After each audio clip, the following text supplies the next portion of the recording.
When I first saw the unit plan assignment, I immediately started to think of ideas for multimodal projects or creative writing projects like poetry or narratives. A conversation on memos happened right before we decided on a unit genre. While it didn't feel as exciting as poetry or narratives, it felt relevant. Thus, writing for the workplace came to be.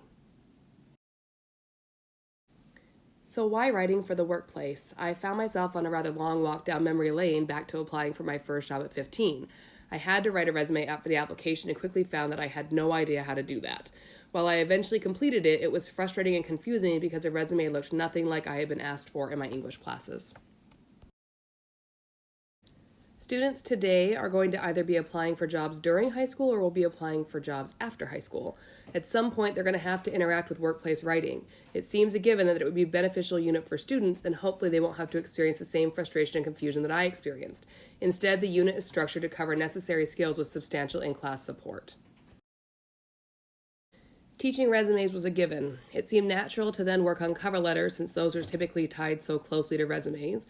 I included memos next because they're useful and that's what started this whole unit, but I wanted something created to finish out the unit. This led me to work interview skills and professional communication into the unit plan at the end in preparation for a mock job fair.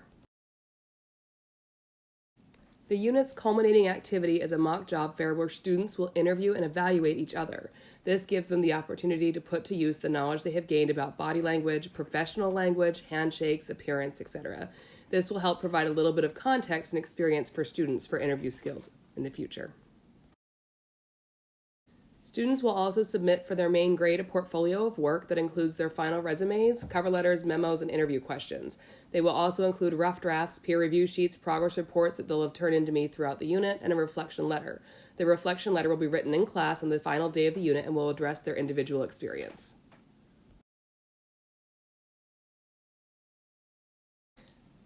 I have designed the unit to allow for guest speakers for resumes, cover letters, and professional skills. These speakers will come from various employers, most likely from the retail or hospitality industry where students would be applying for beginning jobs. Thus, students can hear directly from and ask questions of real-world employers about positive and negative things that would impact their potential to be hired. Marchetti and Odell heavily influenced my decision to include good mentor texts. I looked for ones that were written by students or first student situations to make them more relevant to the students. While I don't want to provide a sample for them to simply copy, I want students to see work that is well done and written at their level. It's important to promote confidence in their own skills rather than comparing their 16-year-old selves to 30-year-old adults. I made sure to include time for drafting during class as well as conferencing and peer reviewing. I really connected with the article, Which Helps Writers More, Receiving Peer Feedback or Giving It, from this class. I wanted to make sure that my students are spending substantial time critically thinking and analyzing each other's work in order to also further their own understanding and skills. At some point, everyone has to dip a toe into the often turbulent waves of the job market. I wanted to make sure that students could clearly see, at least in this unit, a connection to their lives and a way to easily transition what they were doing in the classroom to what they do outside the classroom. Hopefully, students will feel engaged during the unit and finish the unit feeling better prepared to enter the job market. Thank you.